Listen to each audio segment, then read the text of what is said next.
Hey everyone, ready for another deep dive? Let's get right into it, shall we? We're going to tackle one of the biggies.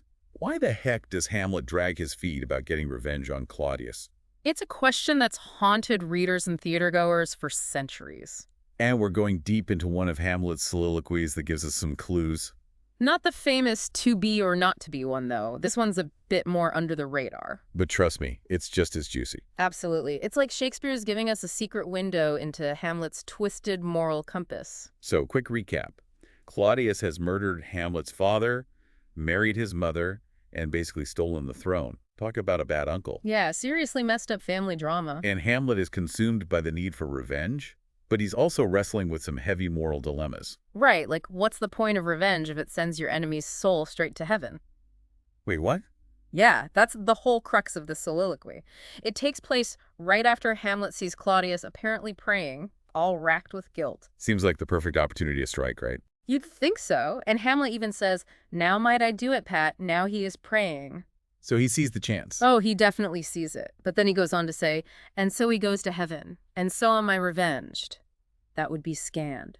A villain kills my father, and for that I, his sole son, do this same villain send to heaven. Hold up, so he's worried about sending Claudius to heaven. That's exactly what's going on in Hamlet's head. It's not just about revenge for him, it's about cosmic justice. Like, he wants Claudius to burn in hell for his crimes, not chill with angels on clouds. Exactly. He wants Claudius to die when he's at his worst, his soul black with sin, ensuring a one-way ticket to damnation. So he's saying, nah, I need him to be a total scumbag before I off him. Basically. And to really highlight the difference between Claudius at prayer and his father's death, Hamlet uses this super vivid imagery. Hit me with it. Okay, get ready for this. He took my father, grousely, full of bread, with all his crimes broad blown, as flush as May, and how his audit stands, who knows, save heaven. Damn, that's harsh. It is. It paints this picture of Hamlet's dad totally unprepared for death, with all his sins broad blown, contrasting sharply with Claudius, who's seemingly repenting.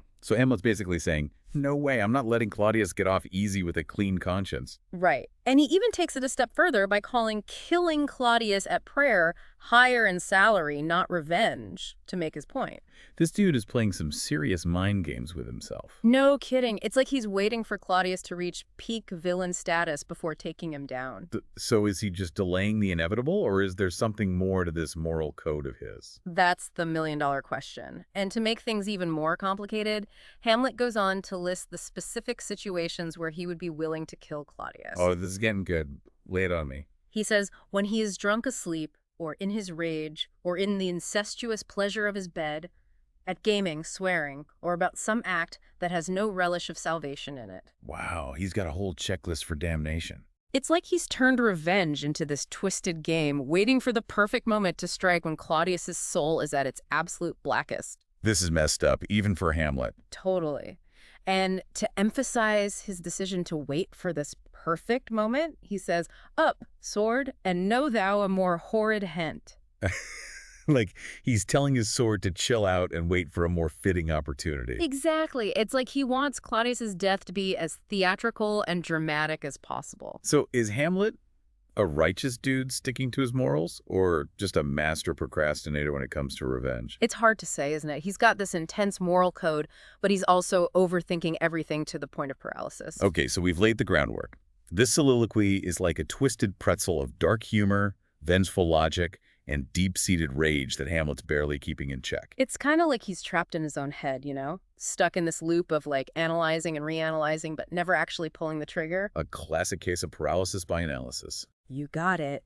And all this obsessing about sending Claudius to hell, it's actually stopping him from dealing with the problem right here, right now. So he's so focused on cosmic justice, on this divine retribution thing, that he's missing the earthly opportunity. Bingo. It's like he thinks he's got this God-given right to judge Claudius, to decide his eternal fate. Which brings up a whole other can of worms, Mm. you know? Like, who is Hamlet to play God? Is he really any better than Claudius? Taking it upon himself to decide who gets sent to heaven or hell. Whoa, now we're getting into the deep stuff. Right. Are we saying revenge, even when it seems justified, can turn you into the very thing you're fighting against? It's a slippery slope for sure. And Hamlet's soliloquy doesn't shy away from that. It shows us how revenge can twist your mind, make you obsess over things you can't control. Like he's so focused on the afterlife, on this whole cosmic scorecard, that he's forgetting about the very real pain and suffering happening right in front of him. Exactly. And we can't forget the historical context here. This was Elizabethan England, a time when people were deeply religious, terrified of hellfire and damnation. So for Hamlet, sending Claudius to heaven would be the ultimate injustice. Like he'd be spitting in the face of God's judgment. Right. It's a twisted logic, but it makes sense within his worldview. He's not just trying to avenge his father. He's trying to right a cosmic wrong. But in the process, he's turning into this vengeful puppet master, pulling strings from the shadows. It's giving me serious Dexter vibes. Okay, so let's unpack this next part of the soliloquy. Hamlet says, "And am I then revenged to take him in the purging of his soul when he is fit and seasoned for his passage? No." He's doubling down on his decision, isn't he? He's like, nope, killing him while he's getting his soul squeaky clean. That ain't gonna cut it. Exactly. He wants Claudius to suffer, to feel the full weight of his sins. Then he drops this chilling line, "Up, sword, and know thou a more horrid hent." He's personifying his sword, telling it to wait for a more brutal, more fitting moment. It's like he's saying, hold your horse's swordie, we're gonna make this count. And then he goes on to list those specific scenarios where he would be willing to kill Claudius. When he is drunk asleep, or in his rage, or in the incestuous pleasure of his bed, at gaming, swearing, or about some act that has no relish of salvation in it. He's basically painting a picture of Claudius at his worst, his soul stained black with sin. He wants to catch Claudius red-handed with his pants down, both literally and figuratively.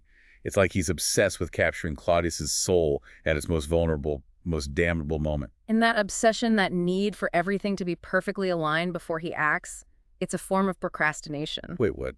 Explain that one to me. Think about it. Hamlet's got this burning desire for revenge, yet he's coming up with all these elaborate reasons why now isn't the right time. So he's talking himself out of actually doing anything? In a way, yeah.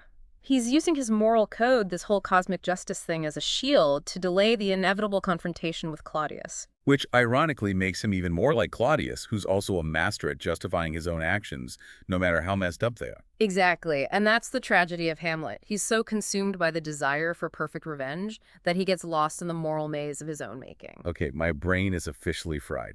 This soliloquy is like a Russian nesting doll of messed up motivations and twisted logic. And that's what makes it so brilliant. Shakespeare forces us to confront uncomfortable truths about ourselves, about our own capacity for both good and evil. All right, let's break down the final part of this soliloquy Hamlet ends with. Then trip him, that his heels may kick at heaven, and that his soul may be as damned and black as hell. Whereto it goes, my mother stays. This physic but prolongs thy sickly days. So he's visualizing Claudius's death, right? Yeah, like he's totally reveling in this fantasy of Claudius getting what he deserves, His soul burning in hell for like forever. It's intense. But then he throws in that line, my mother stays. It's almost like a reality check, bringing him back down to earth. So is he saying that like waiting to get revenge is actually hurting his mom? Like letting Claudius just hang around is making things worse for her? It's possible. He calls his hesitation physic, which means medicine, but then says it prolongs thy sickly days. So basically he's realizing that his indecision is like part of the problem. Man's Shakespeare was a genius with words. Totally. This soliloquy isn't just about Hamlet wanting revenge. It's about how revenge can mess you up, like eat you up inside. It's like that saying, before you embark on a journey of revenge, dig 2 graves, one for your enemy and one for yourself. Exactly. And Hamlet's struggle is amplified by everything else that's going on, His mom's with the murderer, his girlfriend's lost it, his friends might be spies. It's a recipe for disaster. Like his whole world is falling apart and he's trying to find some control by like orchestrating this perfect revenge. But the more he tries to control it, the more it controls him. So what's the takeaway here? Is Hamlet like a cautionary tale about letting revenge consume you? Maybe. Or maybe it's a reminder that we're all messed up in our own ways. We all make mistakes, and sometimes those mistakes have some serious consequences. And sometimes the toughest battles are the ones we fight with ourselves. Oh, yeah. Man, this deep dive has been heavy. Tell me about it. But that's Shakespeare for you. He forces us to face the darkness inside us, to really grapple with those uncomfortable truths we usually try to ignore. Well said. All right, folks, that wraps up our deep dive into Hamlet's twisted mind. Until next time, try not to let revenge eat you alive. Is that?